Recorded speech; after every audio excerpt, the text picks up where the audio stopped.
I do not blame you if after the last 48 hours, your brain is going to some pretty conspiracy theory places, right? ICE has shot 3 people in less than 24 hours. They murdered Renee Good in Minneapolis, and they shot 2 immigrants here in Portland. The last update I heard is that one was shot in the arm, the other in the chest, and they are still in the hospital. I did a live late last night after I came home from the rally in downtown Portland, and in that live, I mentioned, like, it's really hard to not be suspicious and to not think that ICE had the intention of shooting people. Like they went out in Minneapolis and in Portland with the goal of shooting people.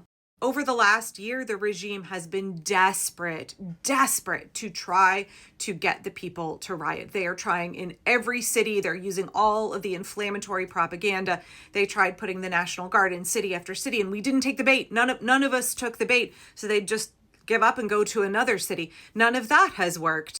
Republicans got their asses handed to them in election after election in 2025, and Trump is really, really worried about the midterms. He recently told House Republicans that if they lose in the midterms, and he's worried that they are going to lose, that he's going to get impeached. His actions in Venezuela are incredibly unpopular, so unpopular that in an astounding move, 5 Republicans peeled off from MAGA and voted with the Democrats to check his war powers. The regime is crashing and burning, right? And so they've got to have this extinction burst. They've got to have this desperate clampdown on power. And one of the ways that they can justify trying to yank all of our rights and to just have like full on authoritarianism is that they really, really want somebody to kill an ICE officer. They really, really want riots in the streets so they can say, for your own safety, we have to take away your constitutional rights. This is a very, very, very typical authoritarian playbook. As I like to say, nothing that Donald Trump does, y'all, is like, none of it should surprise all of us. Malignant narcissists are incredibly predictable, and authoritarians use a fairly predictable scripted playbook. Trump is really pissed, and Stephen Miller is really pissed that we've not been giving them what they crave, which is dead ICE agents, riots in the streets. And so they gotta up their tactics a little bit, right? So I understand why our brains are looking at the actions of the last 24 hours and being like, oh, okay, in these 2 cities that are already a little bit of a powder keg, right? The people are already like very strongly, vigorously resisting. They're just going to start killing people in the hope that we will then retaliate. And then they can be like, oh, okay, we're coming in and we're taking away all your rights. I mean, JD Vance did actually say ICE agents had complete and total immunity. And like, basically, if you don't do what ICE says, then it's justified for them to shoot you, to gun you down in the street. Keep in mind that ICE actually has no authority over American citizens at all. They don't have the authority to stop you. They don't have the authority to make you get out of your car.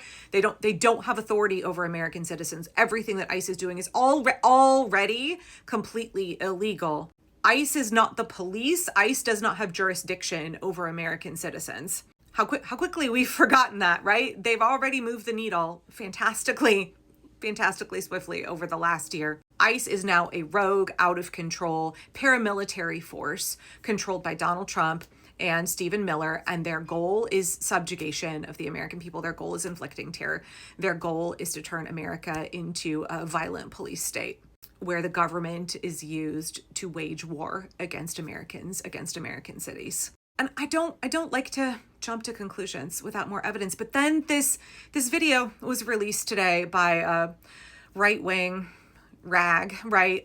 Jonathan Ross, the ICE agent who murdered Renee, he was filming before and when he killed her and after. And that footage, how did that get released to the press? He released it, or his handlers released it. And there's sections of it missing, right? The second and third shot are missing. There's questions about it being compressed or edited in certain ways in an attempt to make Ross look better. JD Vance even reshared the video, claiming that it proved that what he did was justified. But you can, whatever, I've broken it down already in a previous video. I'm telling y'all, when I watch that video, I don't see any other way to interpret that other than Ross intentionally targeting and choosing to kill Renee. It absolutely was not an act of self-defense. And I think that when you break down the video, it becomes increasingly concerning. those conspiracy theory thoughts that we all had last night when we were really sleep deprived, they have not been assuaged or in any way disproven or minimized by watching this video that was released today. When I watched the video, I noticed this same thing that Trevor Foster here noticed. He switches hands at the 29-second mark, right? He intentionally moves his phone into his left hand so that his right hand is free to draw his weapon. He was in advance preparing to shoot her. But then I saw Asha Rangapa's comment on this portion of the video, and she says, this combined with him moving to the front of the car and then reaching for, if not actually unholstering his weapon before Good even begins moving forward, demonstrates that the intention to shoot was not reactive to a threat posed by the vehicle. I mentioned in a previous video that Ross can clearly see that Renee has both her hands on the wheel.